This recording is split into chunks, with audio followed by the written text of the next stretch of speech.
Hello दोस्तों, आज हम बात करेंगे रेलवे में बॉन्ड के बारे में कि बॉन्ड कितने साल का होता है और बॉन्ड में कितना अमाउंट भरना पड़ता है। और कुछ कुछ कंडीशन ऐसी होती है जिसमें हमें बॉन्ड नहीं भरना पड़ता है। तो आप ज्वाइनिंग करने से पहले ये ज़रूर जान लें कि कौन कौन सी बातें हमें ध्यान में रखना है कि जिससे हमें बॉन्ड ना भरना पड़े। तो आइए हम बात कर लेते हैं कि बॉन्ड होता कितने साल का है।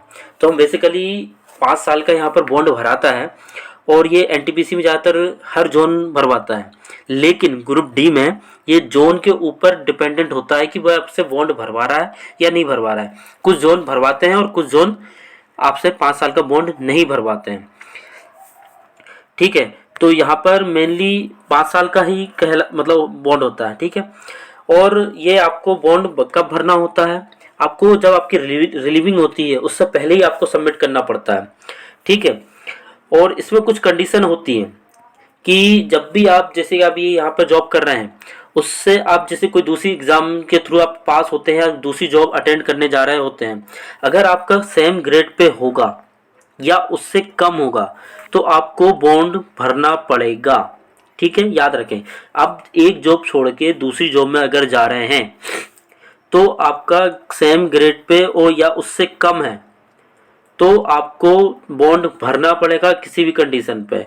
ठीक है भैया, चाहे रेलवे की नौकरी हो या किसी अदर नौकरी हो।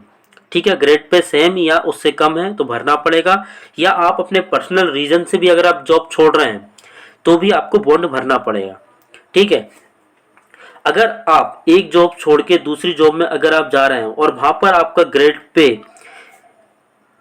आपके करंट ग्रेड पे से अगर ज़्यादा है, ठीक है, ज़्यादा है, तो आपको बॉन्ड नहीं भरना पड़ेगा। चाहे वो रेलवे की नौकरी हो या अदर नौकरी में आप अगर जा रहे हैं तो आपको वहाँ पर बॉन्ड नहीं भरना पड़ेगा। बस कंडीशन है कि अपर ग्रेड पे मतलब आपके करंट ग्रेड पे से ज़्यादा आपका ग्रेड पे होना चाहिए। जब भी आप ज्वाइनिंग करने जाएं तो उससे पहले आप रेलवे को इन्फॉर्म कर दें कि आपका अगर कोई एग्ज़ाम निकला है तो आप वहाँ पर पहले ही आप अपनी एप्लीकेशन दे दें, ताकि आपको एनओसी और रिलीविंग में कोई दिक्कत नहीं जाए। अगर आप वहाँ पर पहले सूचना दे देते हैं तो आपको बॉन्ड नहीं भरना पड़ेगा। एक कंडीशन ये भी होती है क्योंकि आपने पहले ही इन्फॉर्म कर दिया था। ठीक है, अब आगे हम बात कर लेते हैं कि इसमें हमें कितना अमाउंट भरना पड़ सकता है।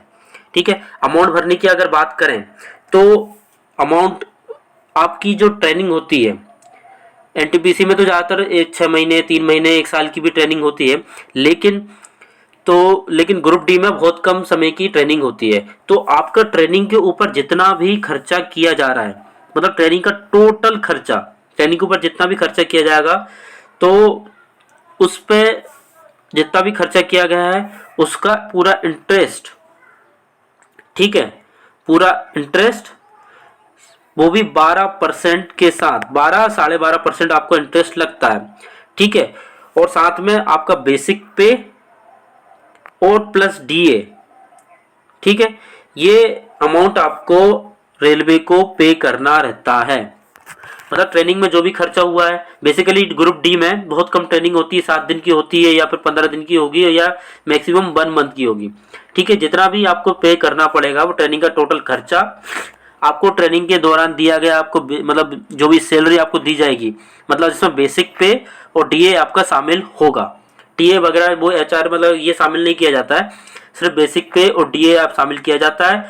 उसका साथ में इंटरेस्ट 12%, जितने समय बाद आप छोड़ोगे उतना 12% इंटरेस्ट। और ये अमाउंट लगभग बड़े पोस्टों में 2 लाख तक पहुंच जाता है, लेकिन ग्रुप डी में ये अमाउंट बहुत कम होता है। आप कैलकुलेशन कर लीजिए, इतना ही अमाउंट होता है लगभग। ठीक है, और